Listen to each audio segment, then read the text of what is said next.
What happens in Georgia gets revealed one by one as the facts are unsealed. From the pit comes what they don't want you to see. When the daily nugget of truth is dropped with your host, BKP. Daddy! Settle down, man. Dear Georgia Legislature, no guards or bologna sandwiches were harmed in the making of this video of the Frosty Shit Show saga. Love, Georgia citizens. All right, folks, it's Friday, February 27th. Friday, February 27th, 2006, right? Yes, wow, moving right along. January, February. Now, the Olympics, I'm your host, BKP.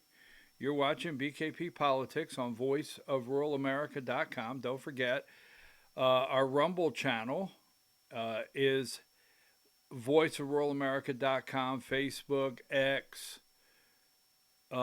Everything is voiceofruralamerica.com. That is the phone number. You can text the show or text me at any time. And our Substack is Vora, V-O-R-A, at BKP Politics. Now, the Olympics they're over. Now, remember that, let's see. Remember when Russia put all their troops on the border, and let's see.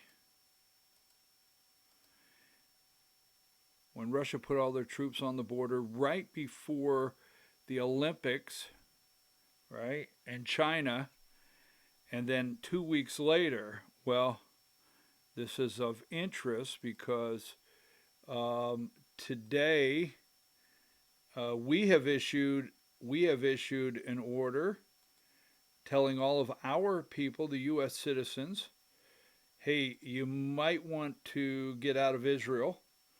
But as of February 27th, 2026, China has urged its citizens to evacuate from Iran as soon as possible, okay? And advised against travel to the country due to significant increase, all right, in the risk, security risk. So China is evacuating and asking everyone to leave Iran. We don't know what's about to happen here, but as you can see,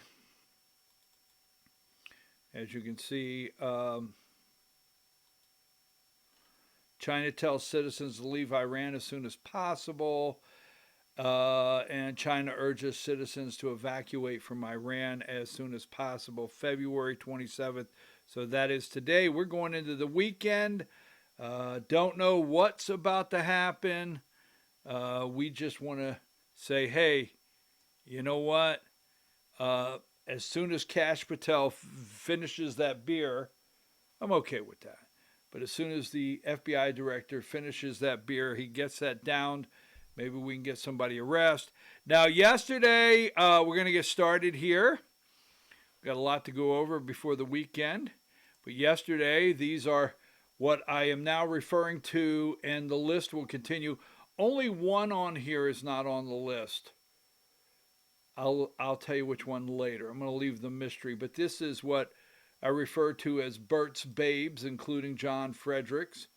Bert Jones's Babes, including John Fredericks. Now, I want you to look here at these 6 pictures. Out of 6 pictures yesterday, 2 individuals called me. 2 individuals on this group of 6 called me yesterday. You guess who that may be. And then we're waiting to see if there's going to be an executive order from the Trump administration. Trump urged to declare national emergency to take power over midterm elections. So with that being said, You know what I like to do. That's my placeholder. I want to start here. And this may not be the only time that we bring this subject up. But please send this to any GRA member, Georgia Republican Assembly member. Please send it to anyone. All right. I have said over and over, multiple times, if you're a member of the GRA, because there's many across the state that are wearing the badge, many of you are just great people. You really are. You're great patriots. You're good people. But what I call selective acceptance, all right? And it seems like there's so many subjects today that we are using, not myself. I check every time I do something. I put that test out there. Is this what I would call selective acceptance? Right? Because there's a lot of things that we're not okay with, but we pick. It seems like right now people are picking and choosing what they will accept. And on any given day, in the normal world, they wouldn't do it. Now, that being said, you cannot tell me, you cannot look me in the eye and tell me that you're going to continue to walk the fence post. Because if you do, if you walk the fence line on something,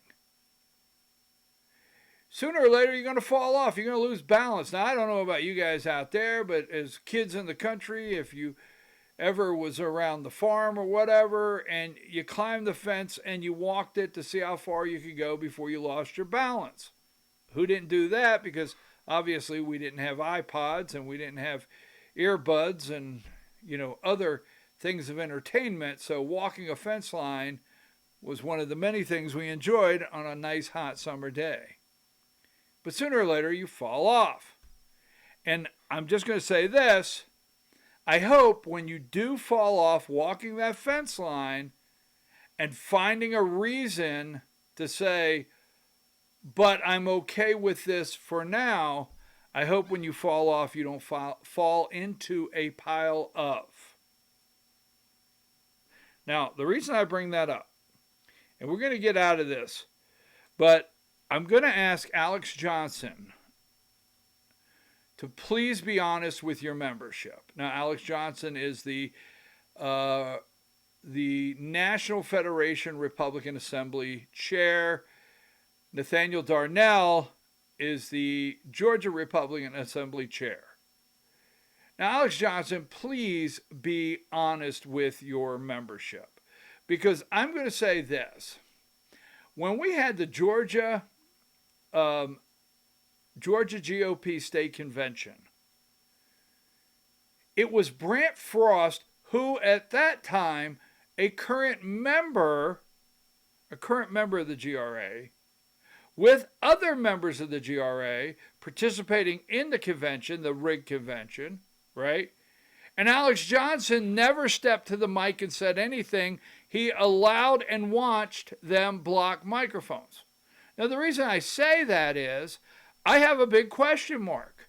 When the GRA written and driven resolution came to the floor to ban Brad Raffensperger from running as a Republican in the state of Georgia, did they know? This is a big question mark. Did someone know that they would need to use this somewhere down the line to battle him when the GRA got into some deep, deep trouble with their president of the GRA, their former leader of the GRA PAC, and I think second vice chair or something, Brant Frost, and Katie Frost and many others, right? When the GRA PAC got in enormous trouble and they tied the GRA and the PAC together. So on the day this resolution was passed, I have a very big question mark. What did you know? Who knew what? And did you think you needed to use this down the line so when the heat come on some of your members, possible facing charges, possible jail time, $500,000 fines for previous members and still members today, a member today. Did you feel you needed it then to battle and say to your membership, this is just a political hit job? I don't know. But the reason I say, Alex Johnson, please be honest, because I'm going to look you in the eye and tell you something. Be honest with your membership. Because this right here was sent out. GRA chairman calls out Brad Raffensperger misleading attack against GRA president. Misleading attack against GRA president. This is uncalled for. This is by Alex Johnson. And keep in mind, the one individual in the article of the AJC, the $350,000 husband and wife in their 70s were GRA members, your members, GRA members that Nathaniel Darnell sucked in under the guise of Christianity, religion, conservative. You could trust the First Liberty Building and Loan. I mean, one of your own members and others. This couple, $350,000. But he claims Brad Raffensperger. What did Raffensperger? Because I'm going to show you something, because they won't tell you the truth, members out there. Since 2021, now listen to this.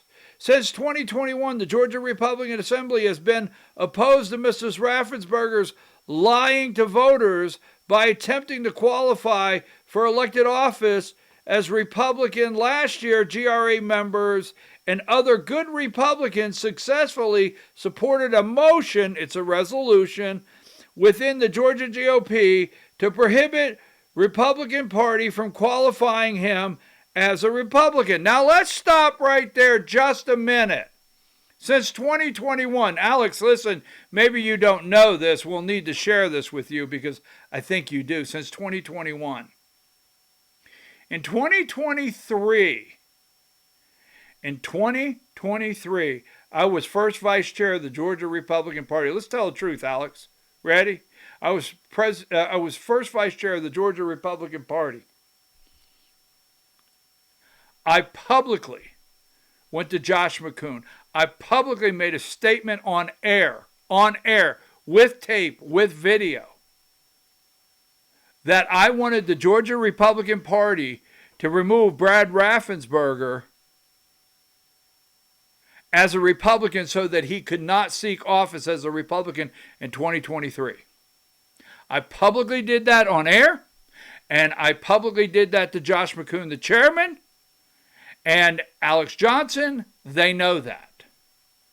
And they know that. They did not help me one day. You know why? Because they couldn't take the credit. So they couldn't say we did this. It's always a win. It's always, we did it. We want the prize. In 2023, they did not help me. Let me tell you what they did. Now, Alex Johnson will say, I didn't do it.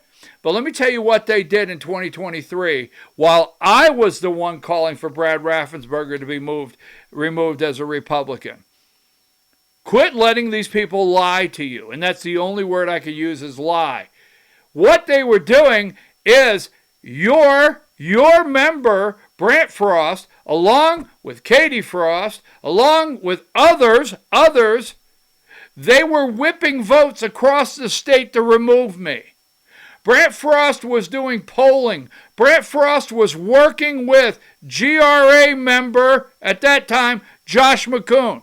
Now, the GRA, this guy has Since 2021, the Georgia Republican Assembly, guess what? They forgot to tell Josh McCoon because guess what? When Josh became chairman of the Georgia Republican Party and they endorsed Josh McCoon as the chairman of the Georgia Republican Party, they did not mandate that Josh McCoon as chairman of the Georgia Republican Party ask Brad Raffensperger or put it up that he could not be on the ballot as a Republican. I did. Oh, by the way, I'm the one that they would not take as a member. That's me. Yes, I'm the one they sent my $35 back. They are full of. If you keep buying this damn elixir, this stuff that they're selling, come on, wake the hell up. This is your chance. Clean house, build the thing back up to what it should be and what it once was. But when you see him say since 2021, remember, 2021, they endorsed Josh McCoon. That's right.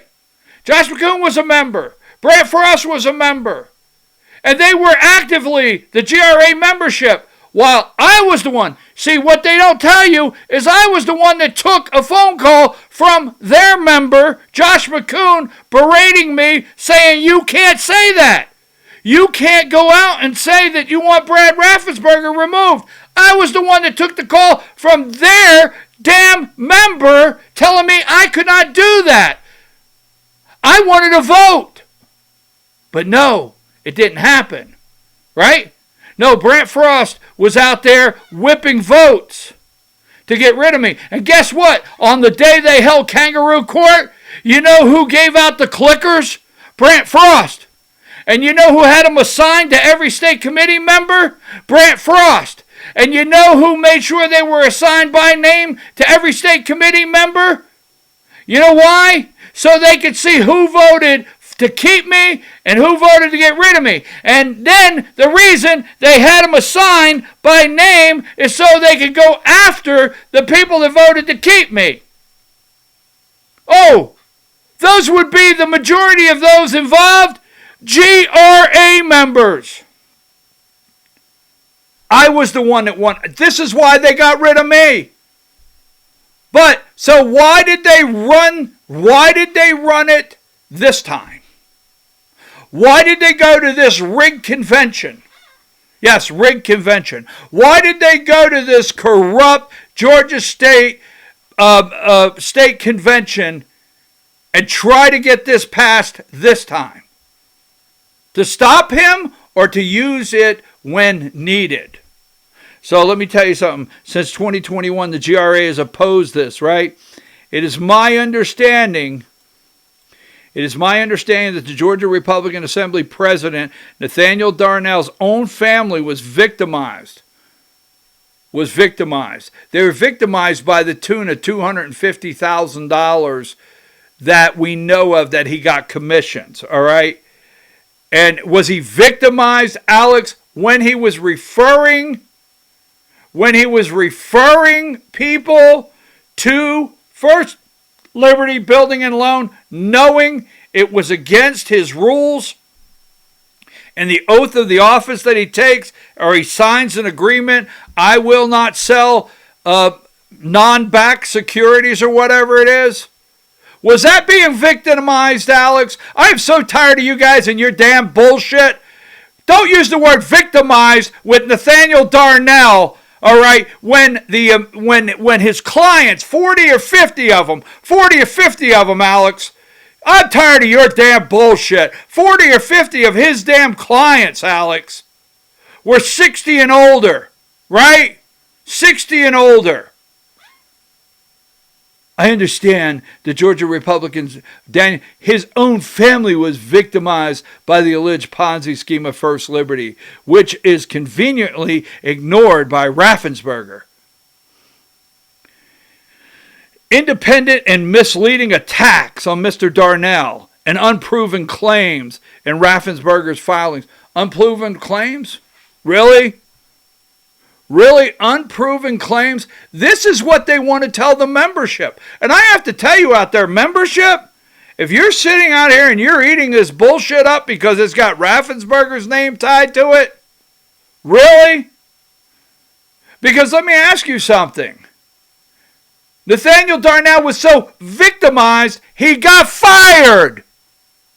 Wake the hell up. The company he was with fired him because of the amount of complaints from their clients that Nathaniel Darnell handled that he referred to First Liberty.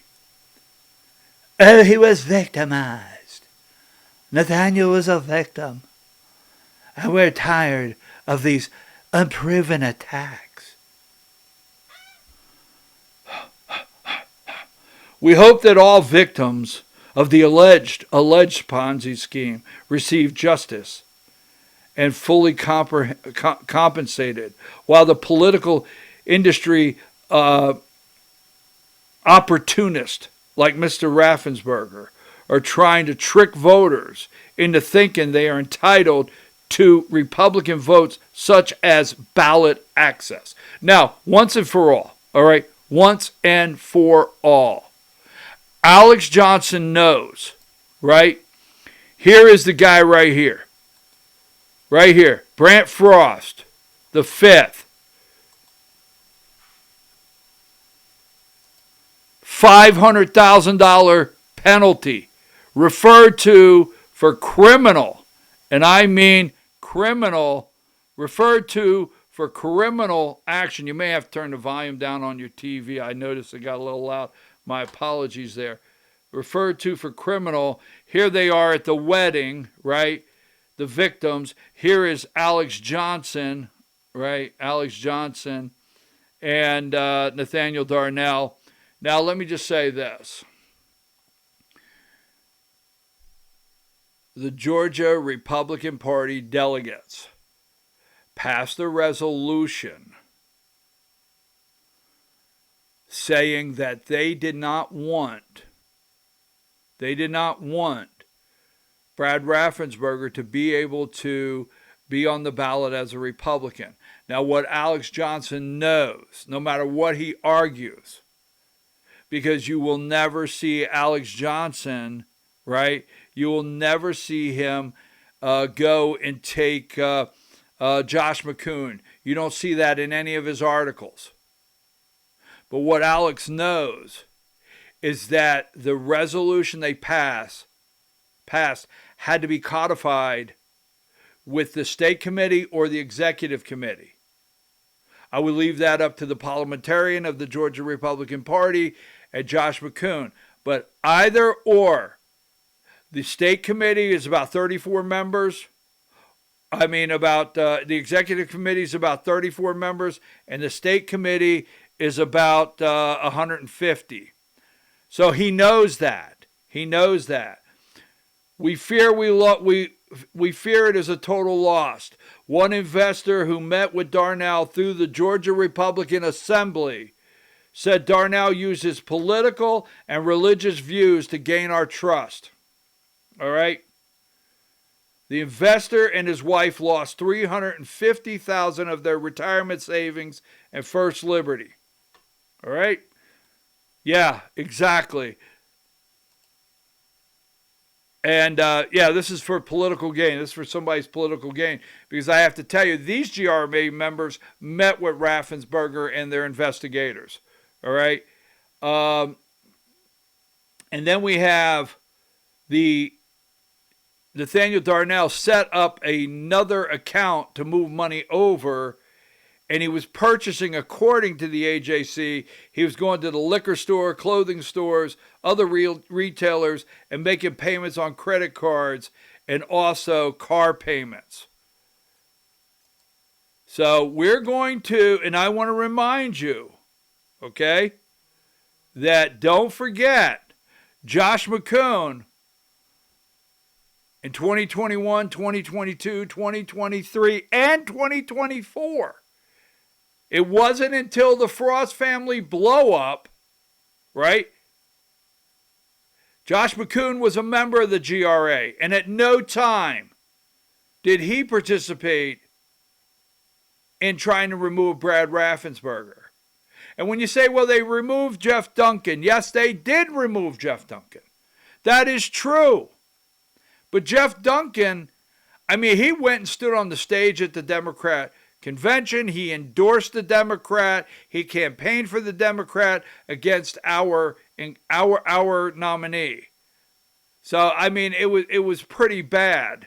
Well, Joe Lieberman did it. I think when Joe Lieberman did it, he had already went independent. I think he had went independent and was not actually a Democrat at that time. So don't forget, this is Burt Jones's close friend, Josh McCoon. I am look, if you're out there, gonna quit saying it. I keep getting messages. If you're angry because you have a GRA badge, handle your business, man. Handle your business. Get rid of these people. Get them out. How about taking the side? Let me look you in the eye and say, how about taking the side of the couple that are in their 70s, that are GRA members, your brethren in the club? How about taking their side? Right? And I know, I'm not going to say it again. If you're mad at me, just be mad. But don't come here if we're not. I'm tired of Alex Johnson putting out his bullshit lies since 2021. Well, Alex, why did you guys allow Brant Frost and Josh McCoon and other members to rally when I said it publicly? One of your members said I couldn't say it. Don't believe these people, folks. All right, by the way, this is another one of Bert's babes. That's Sally Grubhub. That's one of Bert's babe, Bert Jones. Now, Bert Jones, I was thinking this over the weekend. Now, I want to clear something up here. We got to get cleared up. I don't dislike Bert Jones. I do not. But facts remain. Yes, facts remain. What are those facts? Here's the facts, folks. I like saying that. Just the facts, folks. Burt Jones has been lieutenant governor, and I'll leave it up to you to make a list of things the data centers went through, right?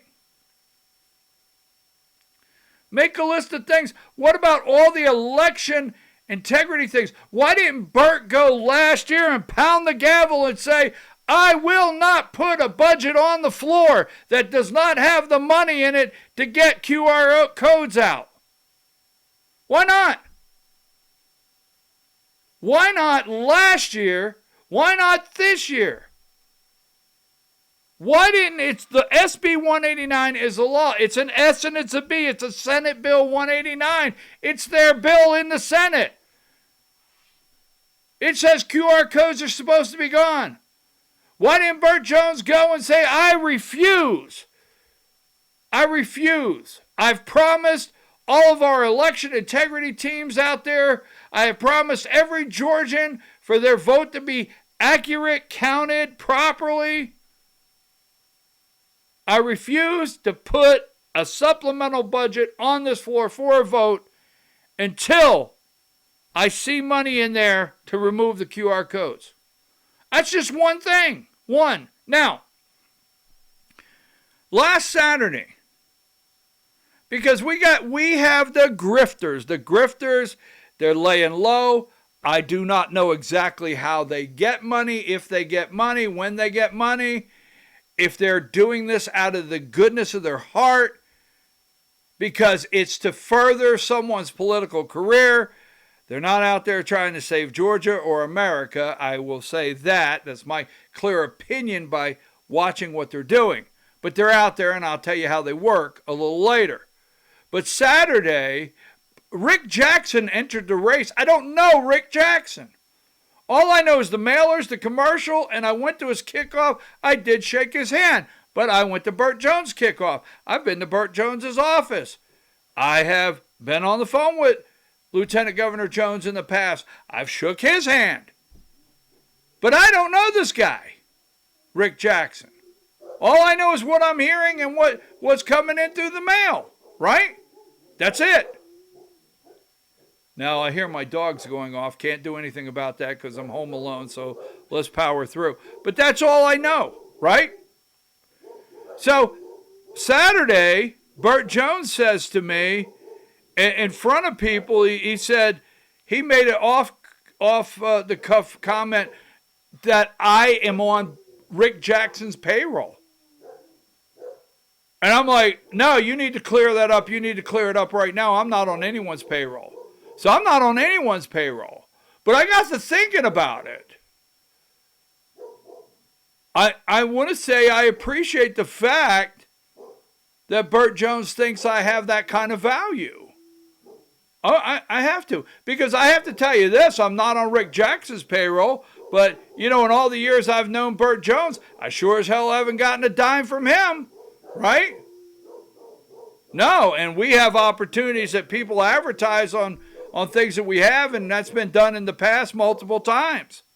So moving right along, again, apologize for the dogs in the background. But I guess, I get tired of that crap. Now, so don't forget, this is the chairman of the Georgia Republican Party, Josh McCoon. He has blocked, he has blocked his X account. He has blocked the X account. Now, here is the boy wonder. By day, he's mild-mannered. Greg Dolezal by maybe not by night, but later in the day. And the reason I want to show you this is here is the boy wonder, and that's Greg the Weasel Dolezal. And here is the dynamic duo. That's Burt Jones and his running mate. I do consider him running mate. All right, I really do. And people that know what's going on down at the Capitol. And here they are, the dynamic duo together. Now, I want to go into another subject, all right? So, let me explain this briefly. Burt Jones, as you well know, is the lieutenant governor of Georgia, all right? He is the lieutenant governor of Georgia. Now, the lieutenant governor of Georgia presides over the Senate, the state Senate. This is how it works, all right? Because some people are all worked up. One of Bert's babes, Holly Kissel, one of Bert's babes out there, is all worked up over this. So we're gonna tell you exactly what happened. All right. So during the House, when it's in session, the House and the Senate is in session. Members of the House and members of the Senate can offer to bring the clergy of the day. All right. So a member of the Senate can go, I guess, to the Senate clerk and say, hey, I want my clergy of the day to be this, and they can get on the calendar. All right.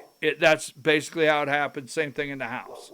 Now, obviously, John Burns and Burt Jones both don't feel that the clergy of the day is something that has the level, this is my opinion, of importance that they need to check who is coming into the chamber.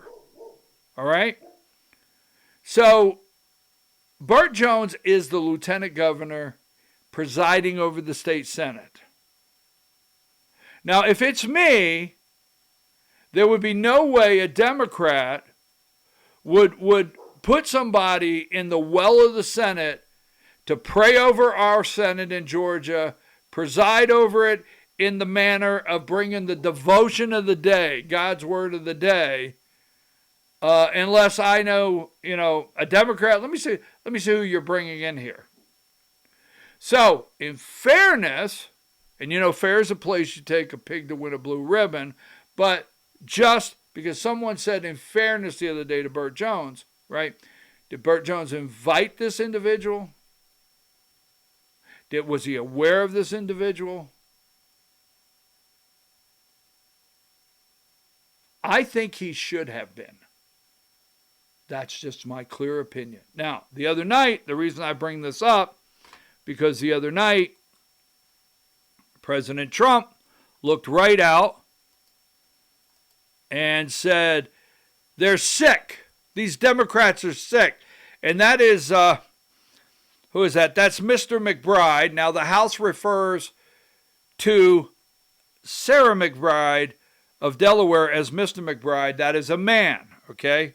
That's a man right there.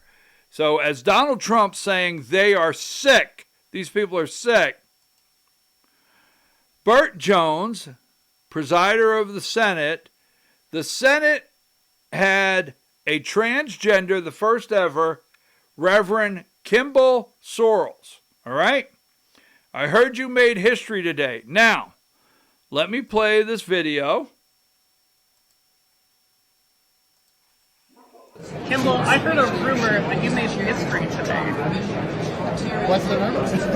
I've heard that you are the first openly trans person to be the chaplain of the day in the Georgia State Senate and to deliver the opening prayer.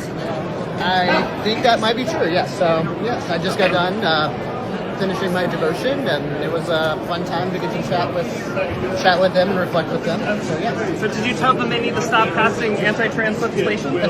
I did not speak about anything, any specific legislation. I reminded them that our various faith traditions call us to treat each other as we would like to be treated. That's kind of probably the closest thing we have to a universal ethic. And just reminded them that, when we remember how we actually have a lot in common, that we're all just human beings, that we're all just people made in God's image, that can help us to extend that love to others that maybe we don't know very well, or maybe who we might disagree with. It's really great. Thank you for doing this. Thank you. It was a fun way to start the day.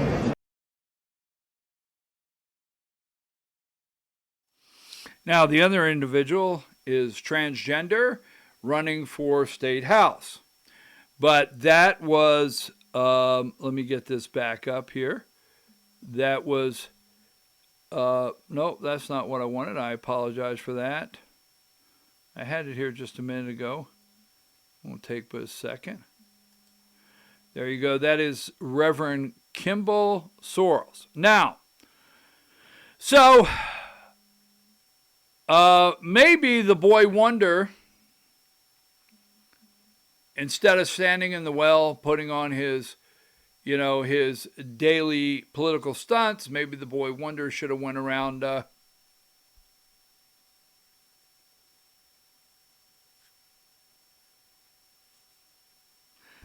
I don't know if it's going to be necessary in the future, maybe to run a little cup check. Just saying.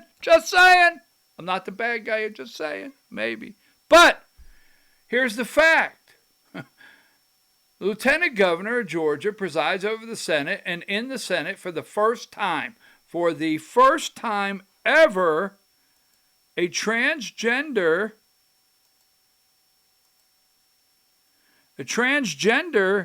individual presided over the daily devotion. That's a fact on the floor of the Senate. Now, they're upset because Laura Loomer got a hold of it. And Laura Loomer put out there, Georgia Lieutenant Governor Burt Jones, who is running for governor, is supposed to be Trump Republican, invited an openly gay transgender to serve as a chaplain. Now, did Burt, quote, invite? So that upset. Laura did not retract, but Laura Loomer came out and said, sources close to the Burt Jones for Georgia campaign and his campaign tell me that Lieutenant Governor is very unhappy about my post. It says he got catfished by the trans chaplain. He saw what looked like a man in a suit with a beard. He didn't know it was a woman when they asked Burt for a photo, source tells me. Okay? Now here's my position on that. If you're going to put bills in place, well,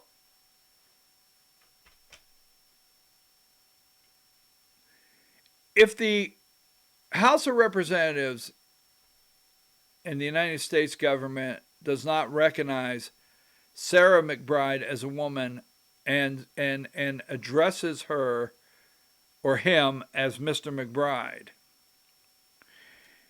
here's all I'm saying.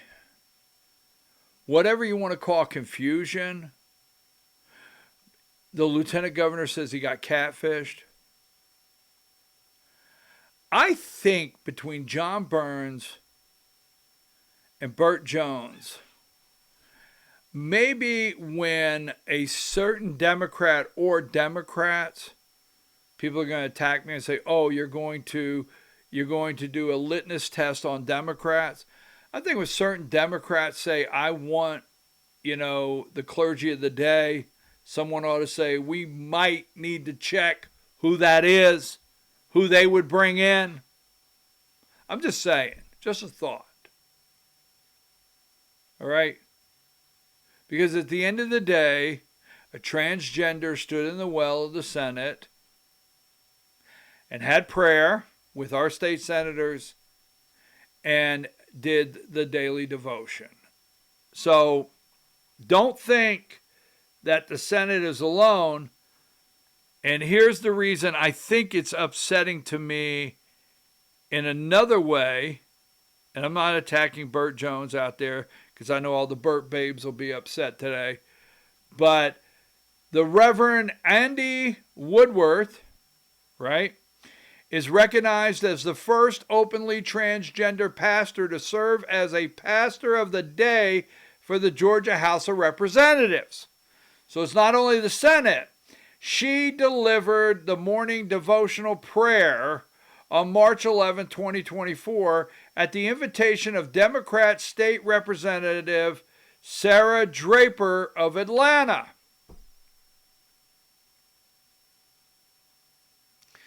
You see, when Sarah Draper of Atlanta went to the clerk and said, obviously, however it works, "This is going to be my clergy of the day," sure, no problem. During her address, Woodworth urged lawmakers to love your neighbors as you love yourself and to look past political labels and the assumptions that can be dehumanizing. All right? While Reverend Woodworth's historic address took place in the House chamber, the Georgia State Senate also has a prominent transgender religious figure in its own ranks. State Senator Kim Jackson, an ordained Episcopal priest, made history in 2021 as the first openly LGBTQ person elected to the Georgia State Senate. So when the House, maybe the Senate could have kept one eye open, but those are the facts of the matter. Those are the facts of the matter. And Burt Jones could be all upset if he wants. And, and they can be all bent out of shape. But the fact remains, a transgender held devotion over the Georgia State House last year, and a transgender held devotion over the Georgia State Senate this year. Those are the facts. Now,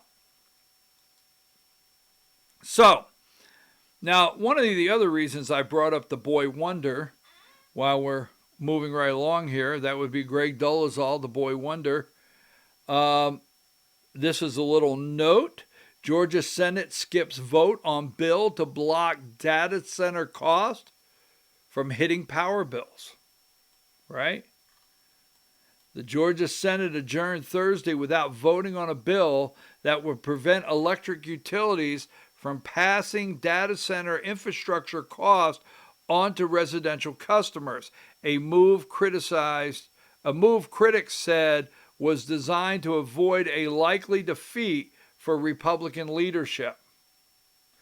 SB 34 would prohibit Georgia Power and other utilities from charging residential customers and small businesses for cost associated with powering large commercial data centers. Now, let me just read something to you.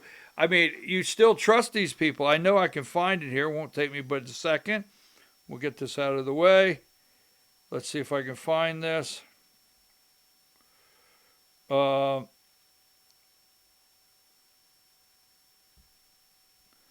Let me read this. In December 2025, ready? Ready for this? In December 2025, the Georgia Public Service Commission unanimously approved a massive expansion. Now, December 2025, if memory serves me right, there's still 5 Republicans, right? The election was in November. The 2 Democrats didn't take seat in the Public Service Commission until 2026, correct? Just checking. All right.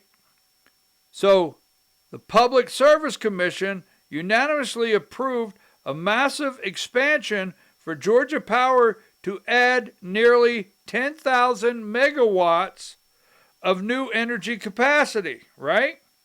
Primarily to meet the surging electricity demand for data centers, right? Which involves building 5 new methane gas burning units and various battery storage systems, is estimated to cost $50 billion to $60 billion when it's over. Think Plant Vogtle. Now, yesterday, what I have on the screen here, it looks like SB 34 would prohibit Georgia Power and other utilities from charging residential customers and small businesses for the cost associated with powering large commercial data centers. So this says in 2025 they voted unanimously, and the cost would be anywhere from $50 to $60 billion.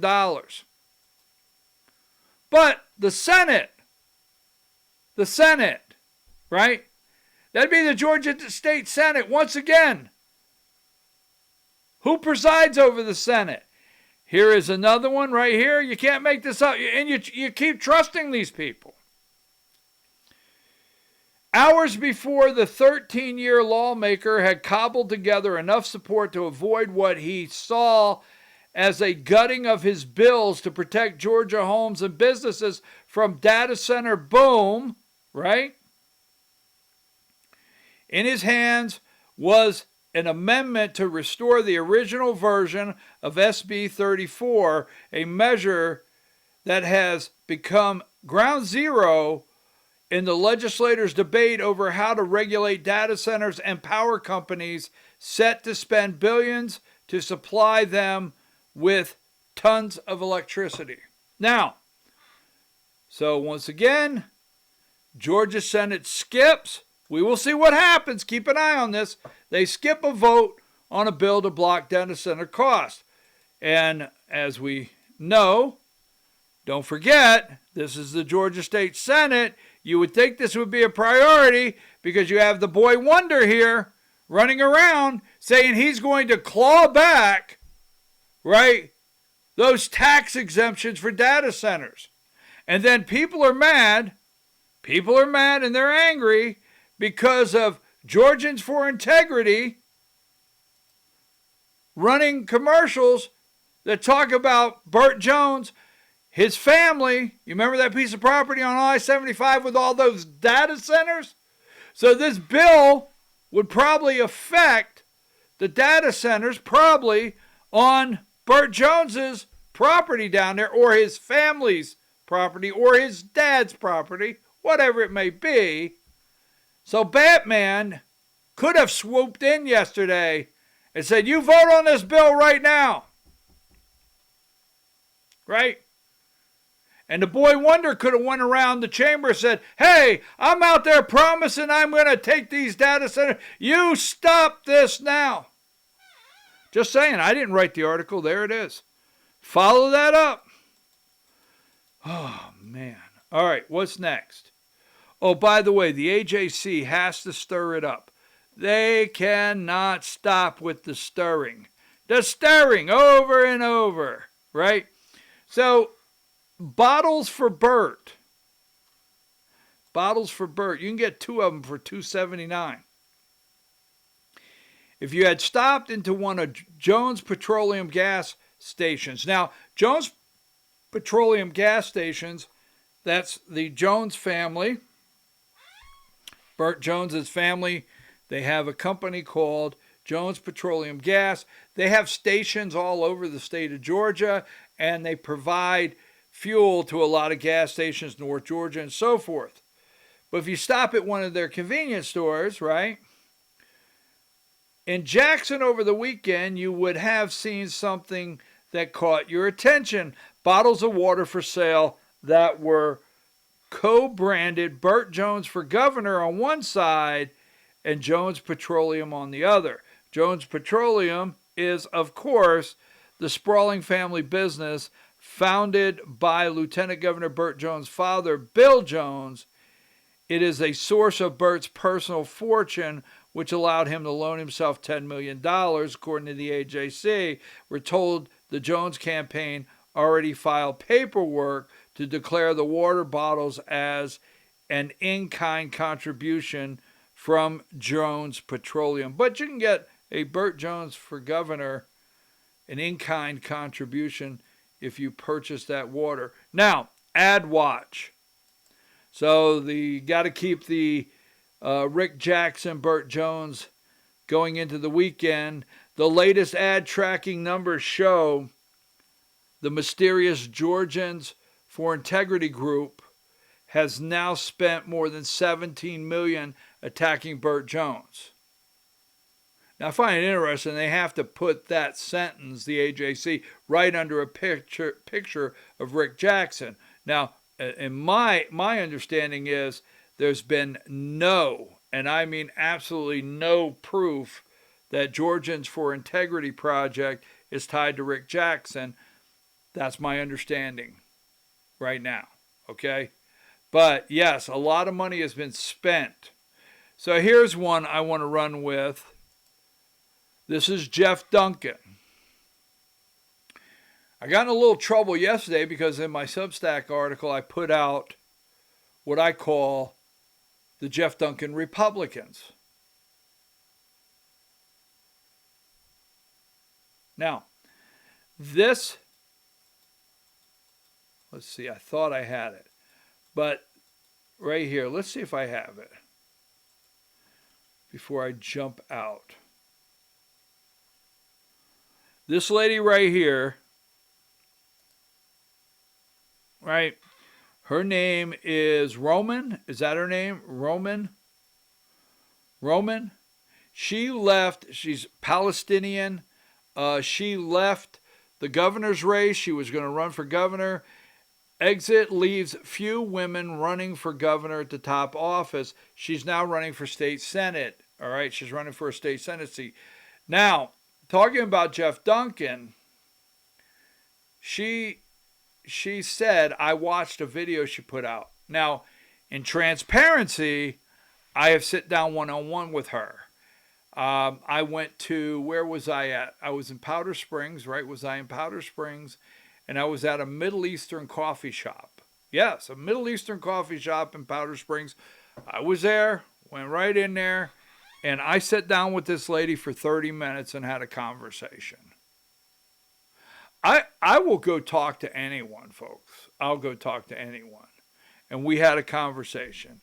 She got a little miffed at me from time to time when I pushed on a couple subjects, but for the most part, it was cordial. Now, moving right along, as you know, that's my placeholder, moving right along. She said in a video that she became aware of some dark money coming into Georgia that she will not be able to compete with. That's what she said. So the reason I want to say that, she is telling you there's some dark money coming into the state that she just said she can't compete with. So moving right along,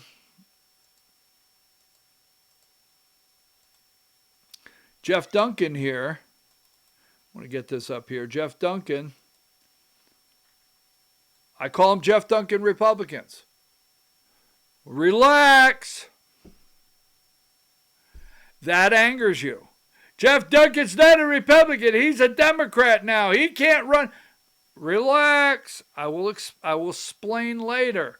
But I do. I call one of the lanes Jeff Duncan. It's George Hamilton. So George Hamilton there, Jeff Duncan, George Hamilton. Do you know George Hamilton? That's George Hamilton, Jeff Duncan.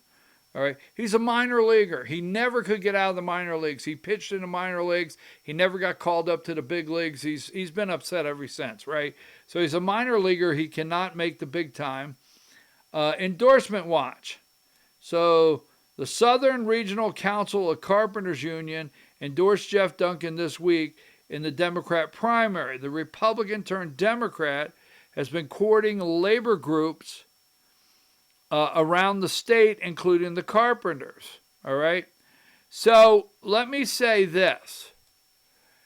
Keep in mind, when it comes to money, he campaigned. He made some kind of deal. He campaigned with Kamala Harris. He went to the Democrat National Convention and stood on the stage for Kamala Harris. He turned on Donald Trump. He has made a deal. He knows and he has met dark money all across this country. Don't get shocked if dark money does not come in to this state for Jeff Duncan. Don't get shocked. Now, Colton Moore.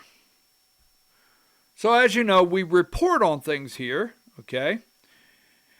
And Colton Moore did not get the Trump endorsement. But Colton Moore has quite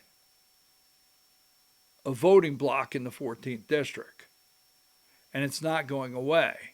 Now, on this program here, you will know, and you know this for a fact. On this program right here, we told you from day one when all the candidates got into the race, I told people I would get calls out of the 14th District. And I would tell people in the 14th District, I would say, look, wait to see who starts bringing the money in, who starts coming in from the swamp in D.C., because what happens is we have swamp connectors. They're called swamp connectors. They're right here in Georgia. They're connected to the swamp. They feed a story to the swamp. The swamp goes in and feeds a story to the endorsement committee. The endorsement committee goes in and feeds a story to Donald Trump or whatever. However it works. But when it's done and over with, President Trump basically did not realize, and I say this very nicely, on the plane, he didn't realize he had even endorsed Clayton Fuller or had forgotten. Now, that being said, I told everybody this race is not over. Then right after Donald Trump endorsed Clayton Fuller, I said to everybody, this race is not over. No. So, in Floyd County last night, Floyd County Republican Party held a forum Thursday night for candidates seeking replacing MTG. Despite having President Donald Trump's endorsement, Fuller was narrowly edged out by Moore in a straw poll at the end of the forum. Moore received 46 votes compared to Fuller's 43. At a distance third was Jim Tolley. He received 15. And I've told Jim Tolley, get out of the race. Jim Tolley, get out of the race, man. Do the right thing for the party. So, Colton Moore, once again, this is a straw poll. Now, let me just explain something here. People do get worked up over a straw poll, but it's just that. Because what happens is the candidates' people, they rush the stage, might I say. It's like that. They show up. They show up and they vote in the straw poll. So Colton Moore's supporters, because Clay Fuller, even with Donald Trump's endorsement, has not won, to my knowledge, a single straw poll. And not that those are scientific or they have really any value. But what it's telling me is Colton Moore's supporters are not, they're not, what would you say? Their enthusiasm level has not been diminished in any way whatsoever. They're enthusiastic. I mean, there's no deterring them. They're enthusiastic. It's not been diminished in any way whatsoever. They haven't lost hope. In fact, I think they got a little stronger. And this race is far from over. Just whether you believe that or not. Now, I'm going to make a couple comments here. Star Black going nowhere. Reagan Box going nowhere. Is that Bew Brown or is that what you say, Bew Brown? He's not really going to come out of the box. There's Eric Cunningham not going to really come out of the box. Jim Davis, no. Clayton Fuller right there. Tom Gray, Republican. And Sean Harris. Now, Sean Harris is the real fear factor that they have over there in the 14th. Democrats are pouring money in.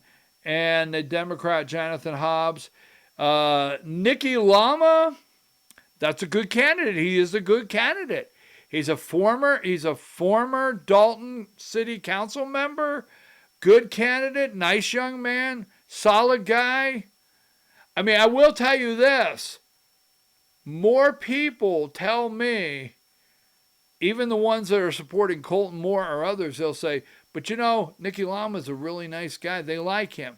And I know he doesn't want to be just a nice guy. He wants to get the vote. And then there's Colton Moore and Rob Rakowski, an independent, Megan Strickland, Brian Stover. A lot of people like Brian Stover. I hear that's a strong candidate.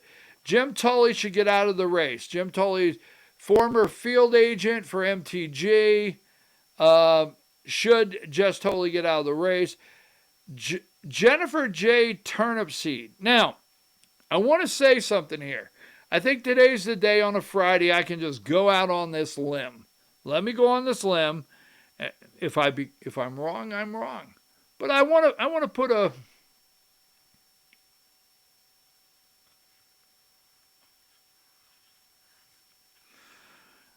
a sawbuck on Mother's Helper in the second to place. I don't know. I just want to put this out here, okay? So I watched the Loudermilk Forum for this 14th district. And on the stage at the same exact time was Sean Harris. And Sean Harris is what? He's a brigadier general, right? He's a former brigadier general, Sean Harris. And Jennifer J. Turnipseed is military. She's a veteran, okay? So I think the question, I'm just going to put it out there, I think the question was something like, who on the stage? Well, first of all, Sean Harris has made a commitment. Sean Harris has made a commitment that if he wins this race, he will take a Republican, put a Republican on his staff to take to Washington, D.C. He said that. Now, the question on the Loudermilk debate was something like, who on the stage do you admire? Or something like that. And Jennifer Turnipseed said, we have a brigadier general on here. I forget, they said, someone from the opposite party. Is there someone from the opposite party, something like that, that you could say you actually admire? So when it got to Jennifer Turnipseed, I think she said, the person I admire is on the stage. All right? Is on the stage, and that's Sean Harris, a brigadier general. I admire him. Now, so here's what I'm listening to. She's a Republican. When this first election, was it March 10th, is over, and it goes into a runoff, if Sean Harris is in the runoff, I have two predictions. One, Jennifer Turnipseed will endorse Sean Harris. That's one prediction. Two, if Sean Harris wins, he will take Jennifer Turnipseed to Washington, D.C. with him if she is able to do it, being a mother, having several children. That's my prediction. I just wanted to put that out there. Now, this is Sean Harris. This is the Democrat they have fear of. But Colton Moore is not out of this race. Clay Fuller is not the winner. He's not the top dog in this race, even with Donald Trump's endorsement. And, you know, I've had people say, stop doing this. Yeah, they've actually said, stop doing this. And I can't help it. I'm going to show you right here. Don't forget, Donald Trump flies around with the warmonger, Lindsey Graham, and Donald Trump has endorsed Lindsey Graham over an America First Senate candidate, Republican in South Carolina. He's endorsed him. So for those that get upset with me, just putting it out there. All right? All right, so I want to run it through because I want to get to the weekend, and I just want to remind you of a couple things. 34, are you getting these ads on social media? Keep an eye on this. This is going to keep an eye on it, and I'll tell you why in just a minute before we close. Georgia's chance to legalize sports betting is coming. Speak up. Tell your representative to pass sports betting in Georgia. These ads are out there. Don't forget, it's not sports betting. There's a company in Macon, Gaming and Leisure Properties, Inc., reached an agreement with Bibb County, Macon Bibb County, to buy the former J.C. Penney building at Macon Mall for $20 million and completely revitalize the space. Company executives added, if and when casino gambling is legalized in Georgia. Keep that on your plate. Now, you keep hearing about property tax cuts and $500 going to property tax. Now, you got to understand that. Governor Kemp, I'm going to show you in a minute. Governor Kemp put so much money in the budget to go to property tax relief. Well, I just want to show you something here. Property tax measures under the Gold Dome ignore renters, advocates say. So what about all the renters? Now, not everybody has purchased a home. So I thought I would put this in AI, and this is not what I call accurate, but this comes out of AI. The number of rental apartments in Georgia depends on whether you are looking for the total number of existing units or the current available. Total rented occupied units, according to the U.S. Census Bureau data, there are approximately 964,446 rented occupied units. Total rented households looks to be roughly about 1.4 million. All right? I'm sorry about the dogs in the background. Got some people outside doing some work. All right? So really sorry about the dogs in the background. We're getting our wolf on here on Friday. So I want to show you this. Don't forget, Governor Kemp, HB 973, and then HB 1001. Are we forgetting the renters in Georgia? Today we saw a major legislative action on the top priority, saving taxpayers money, $2 billion in income tax and property tax relief. All right. So what happens with that property tax relief? I will tell you the 1001 is a political stunt, moving state income tax down to 4.99%. So what are we going to do? Are we working on alleviating homestead property tax? Are we working on alleviating state income tax? This bill right here says we're going to move state income tax to 4.99. But look who's at the top. Will Wade. I will explain that later. Don't forget our budget, as we go through, has increased $10 billion in 10 years. Don't forget our supplemental budget has went up 12%. And I think I'm going to power past this. We talked about it the other day. I want to get into this. This is, I promise we're closing, but the Supreme Court. Now, Democrats feel This is their year to make a move. And they think they have coattails. And I'll tell you why this is happening, right? Now, I Googled this. You can too. I went to AI. I went to Grok or Grack or Grok or whatever the hell that is, all right? But I went and I asked the question, when is the last time a Georgia Supreme Court justice was voted out? Because we do elect our Supreme Court justice. The governor appoints your Supreme Court justice, but then after their term, they have to get reelected. So that being said, Democrats feel really good that they have coattails, and I think it says it's been over 100 years, and there's really no record that a Supreme Court justice in the state of Georgia has ever been overturned or, beat in an election. But Democrats think they have coattails. They really do. They think at the top of the ballot, and I'm going to show you something that, hey, no one. When I say no one's paying attention, this is the Democrat Party of Georgia. The Republican Party of Georgia, they're busy doing, I don't know. The road to protecting voting rights, reproductive freedom, blah, blah, blah.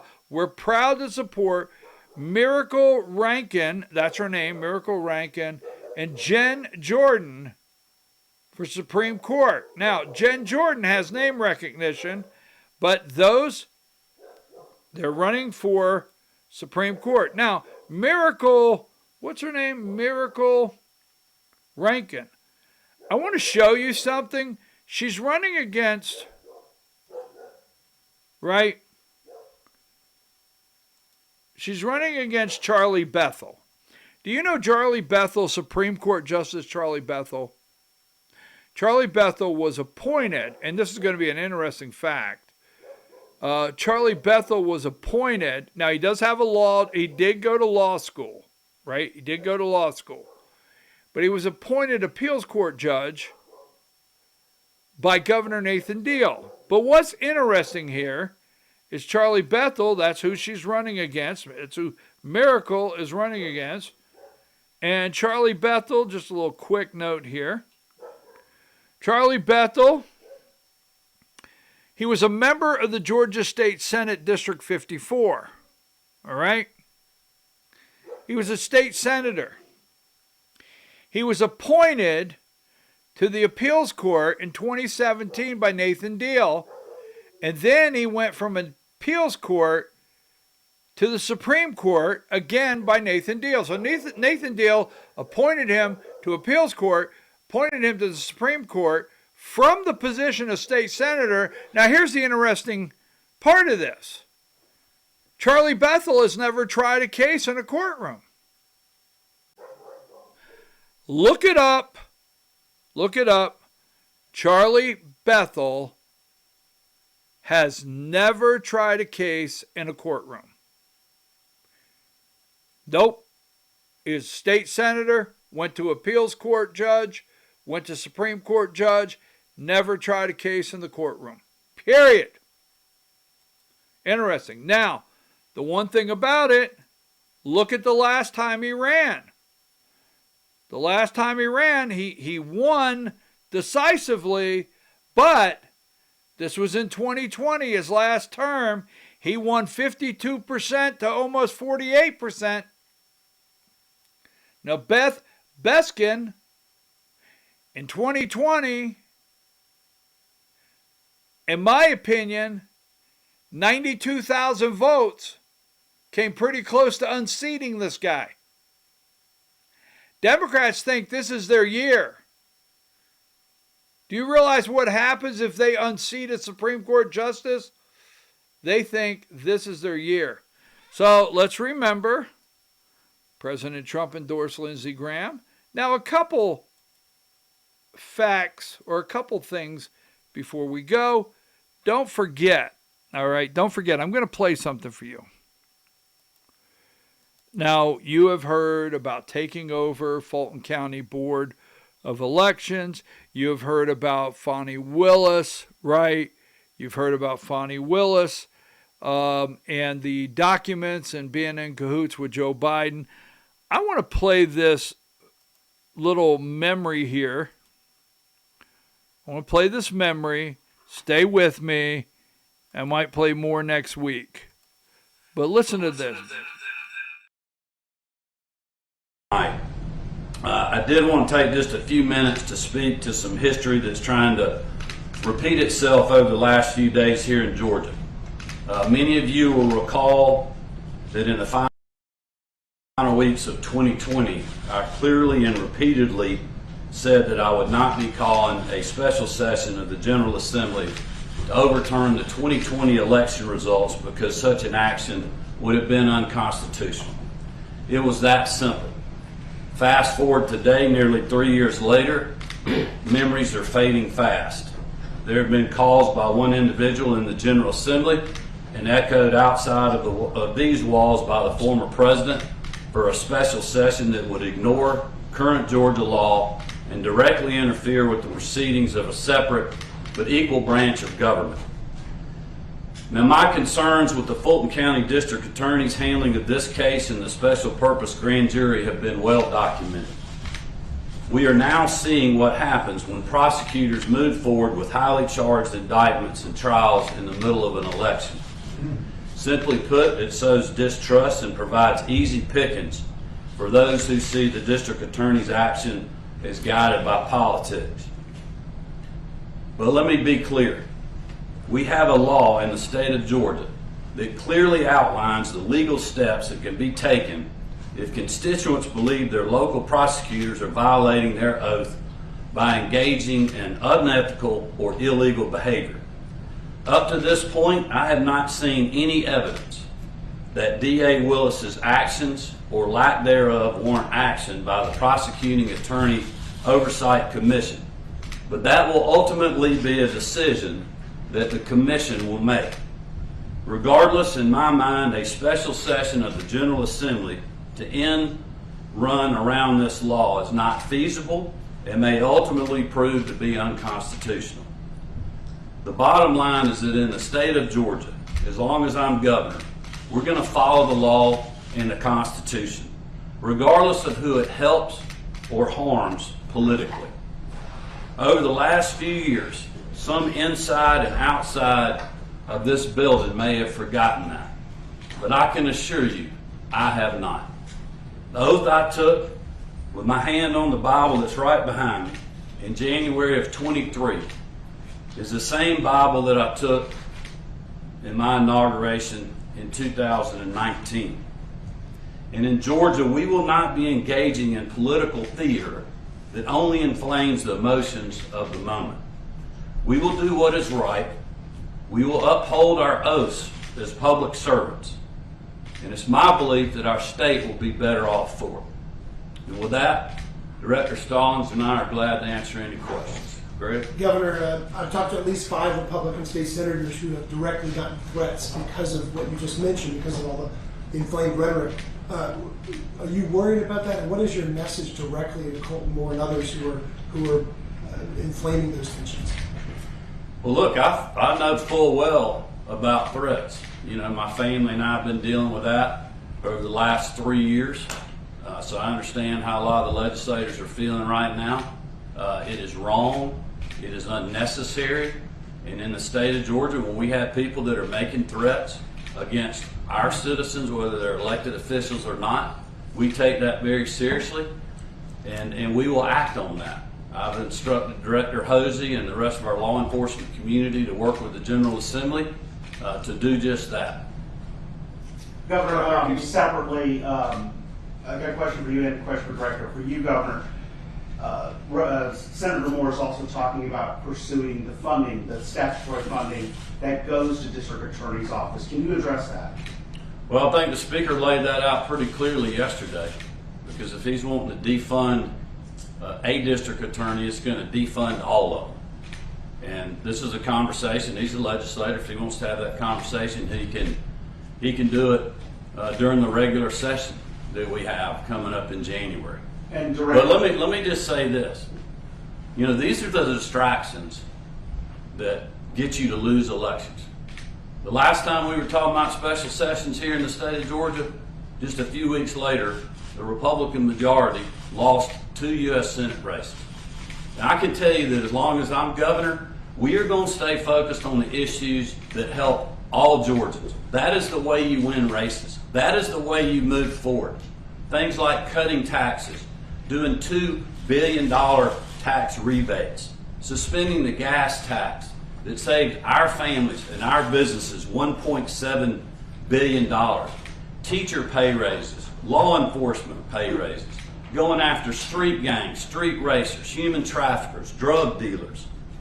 3 years in a row of record economic development with good paying jobs and investments in all parts of our state.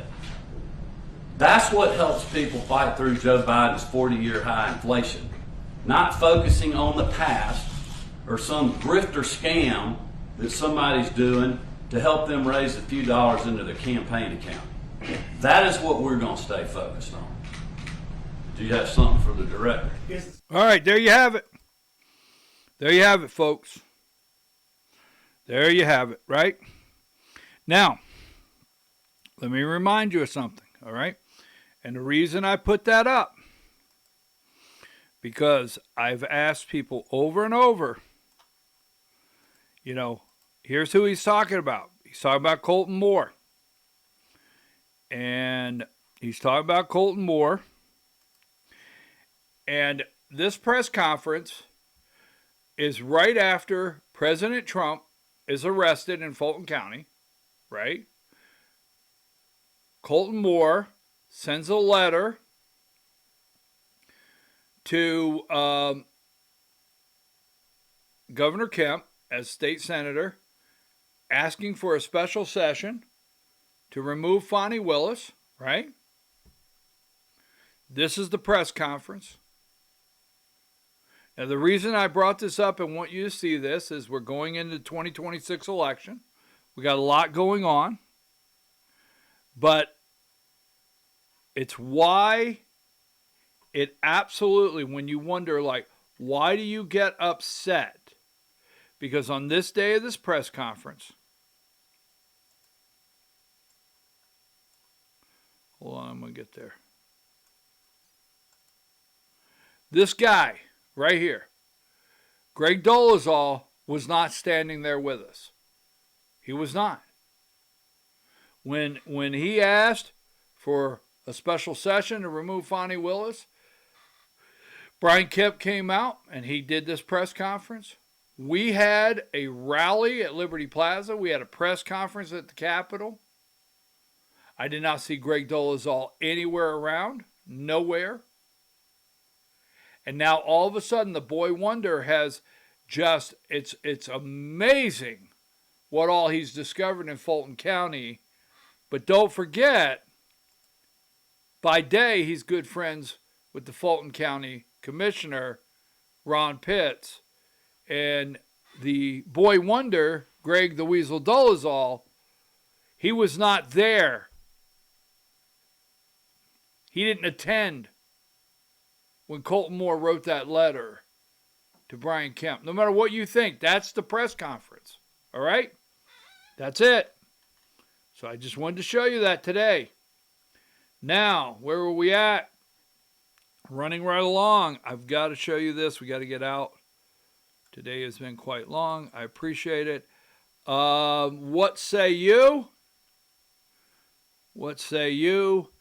Number 53, Trump urged to declare national emergency to take power over midterm elections as president pushes for voter ID bill. Keep that in the back of your mind. It's happening. Here's an interesting. This is very interesting to me. Netflix backs out of bid for Warner Brothers, paving the way for an Ellison takeover. Now, keep this in mind.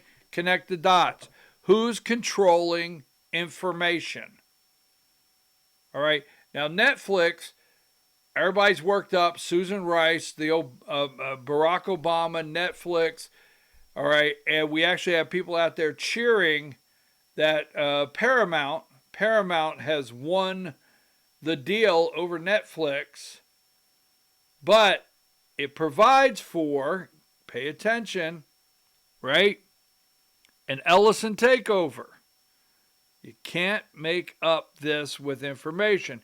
Now, one more thing just to connect some dots. OpenAI secured a record $110 billion funding round backed by Amazon, NVIDIA, and SoftBank. All right? And OpenAI has closed a new funding round of $110 billion valued ChatGPT maker at $730 billion per money, and potentially putting it on course for an IPO in the second half of this year. An IPO in the second half? Sam Altman? Who else would be in this IPO that would be on course? Right? NVIDIA, Amazon. But that's Sam Altman, right? And let's see if there's anything else we have here. Breaking down Amazon, NVIDIA, SoftBank. SoftBank, $30 billion. Another $10 billion. Let's see. On track to be an IPO. SoftBank, Larry Ellison. Right there. You can't make this up. Now, Larry Ellison, the guy with the red tie in the center. Oracle, right? Is it Oracle? That's Larry Ellison. That's David Ellison's dad. Paramount just purchased Netflix, Warner Brothers, CNN. His son, Power of Information. Next to him, the little guy over there, that is SoftBank. And there's Sam Altman. Now, the interesting thing is Sam Altman, Larry Ellison, and SoftBank, ChatGPT, and all their investors, Amazon, NVIDIA, they're headed towards an IPO. Maybe in the second half of this year. And there's President Trump. When did this happen? January 21st. I always tell you that. Don't forget, January 21st. That's when this happened. President Trump, right? President Trump, January 20th, 2025, was sworn in as president. January 21st, he was in the Oval Office, right? SoftBank, Larry Ellison, and Sam Altman. You got to pay attention. You got to pay attention. Now, today, Bill Clinton has gone from the hot tub to the hot seat, right? Bill Clinton, the hot tub to the hot seat.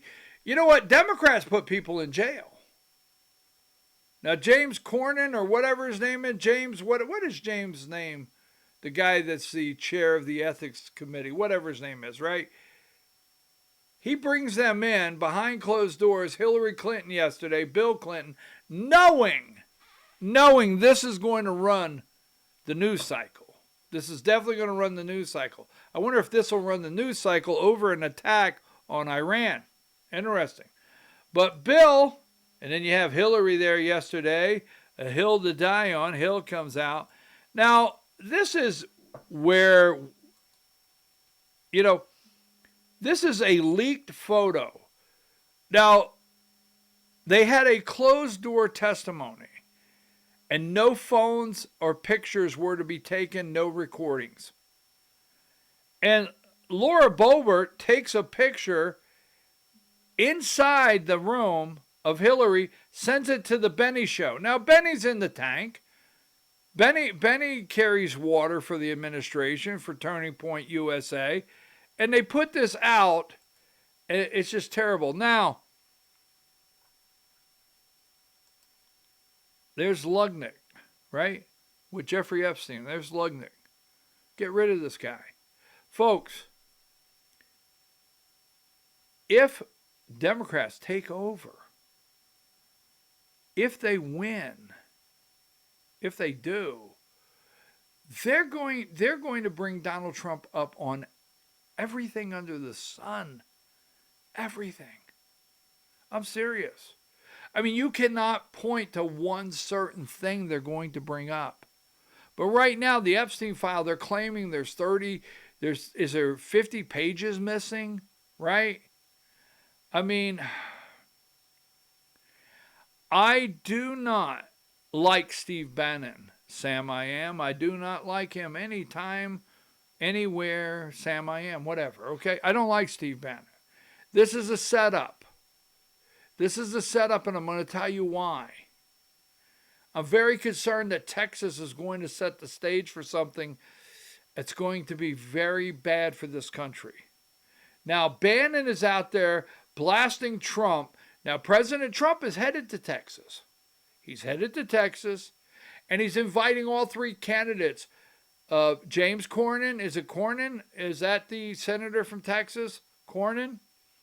Then he's invited Paxton, and he's invited Hunt. Is that his name? The three candidates, Republican. He hasn't endorsed. Now, Bannon's going nuts. Bannon blasts Trump campaign aide in Texas Senate showdown. Steve Bannon has gone all in for Ken Paxton. Now, I will tell you this. I'm not saying Cornyn, is that his name, the senator from Texas, is a shoo-in and will be great, okay? But if Ken Paxton is the nominee for the Republican Party, the Cornyn bunch will not come back. Republican turnout, it's going to be difficult for Ken Paxton. I'm not against Ken Paxton, I promise you that. We're talking politics. He's doing this on purpose to try to split the ranks. All right?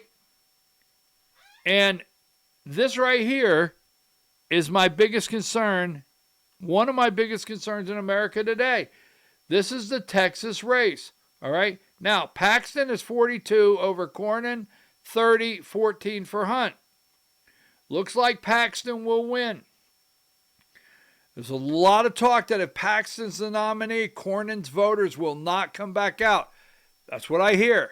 Now, the scary part is this Tellerico, 52, Crockett 40.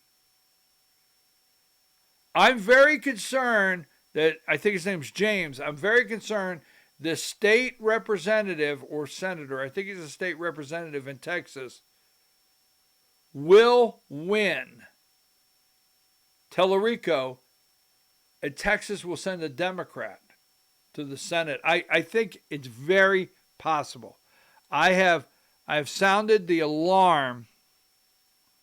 I've sounded the alarm on Texas and Tellerico for a long time. Now, before we get back Monday, there may be an all-out war with Iran. Now, Afghanistan and Pakistan are trading fire right now across the border. Yes, there's skirmishes, right? So Afghanistan and Pakistan are trading fire right now as we speak. See Afghanistan on the screen. But Iran, right? We may be at war with before the end of the week. Now, I want to ask you a question because I asked this question to somebody that gave me a pretty good answer, but I'll wait to hear from you. So the sticking point is Iran not being able to enrich uranium to make a bomb. And Iran won't agree to the never make a bomb, right? Let me ask you a question. I thought we obliterated. I thought we sent some B-52s. I thought we took out their capability. I'm serious as can be. I thought they took out their capability.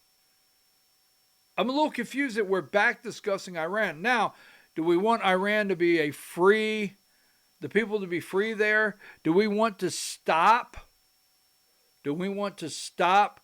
The largest funding of terrorist cells in the world through Iran? Yes, I get that.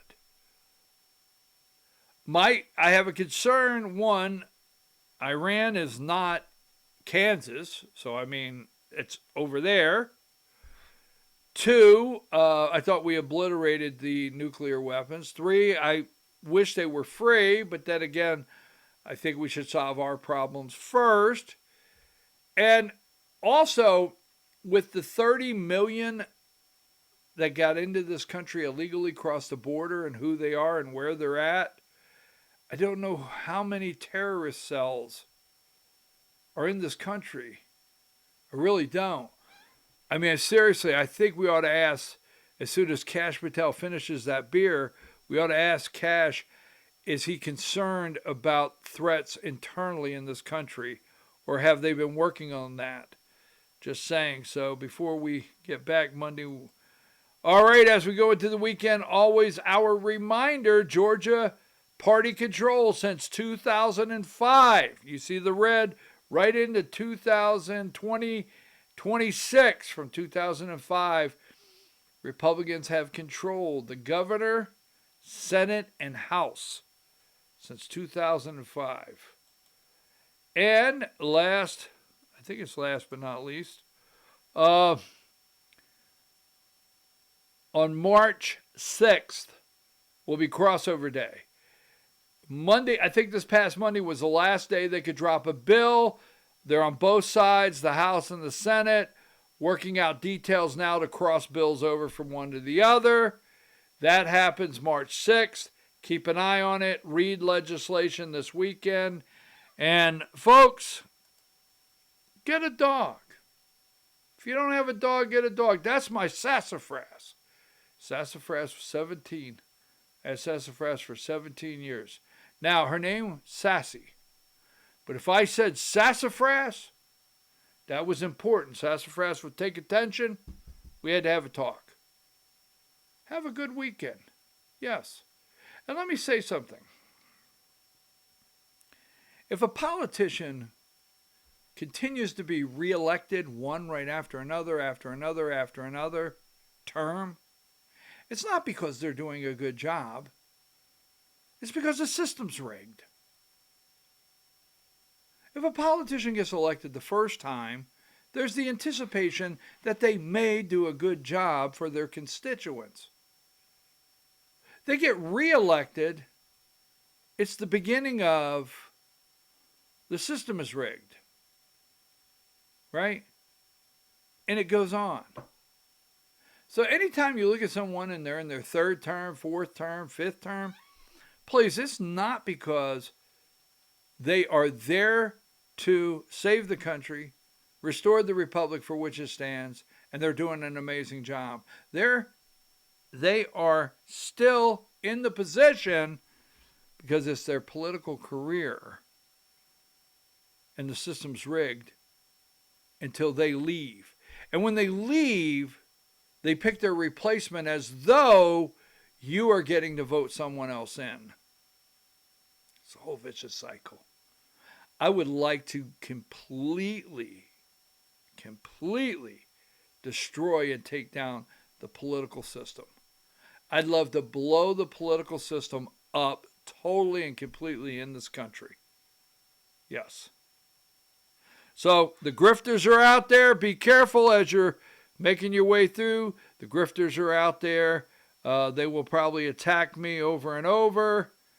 You have a nice weekend. Don't forget Vora at BKP Politics on Substack. Voice of Rural America, right? Voice of Rural America is the voiceofruralamerica.com. X, YouTube, Rumble, Facebook. Don't forget, check them all out. Text me over the weekend. Have a nice weekend. Be careful of politicians. Quit running and taking your picture with these people like they're some heroes, like you ran into a superhero. And the next time you see the boy wonder, that'd be Greg the Weasel Dolezal, ask him where he was when that data center bill was on the floor. Ask him where he was. Ask Greg the Weasel Dolezal, the boy wonder. Ask him if he was there that day Colton Moore sent the letter. Did he sign on to the letter asking for a special session to remove Fani Willis because of her arresting President Trump and the other electors in Georgia? Was he there? Because I don't remember seeing him. He is awful short. I'm short too. All right, folks. Have a good weekend. Let me get all my stuff together here. Make sure we're in good shape. I want to play this for you as we go.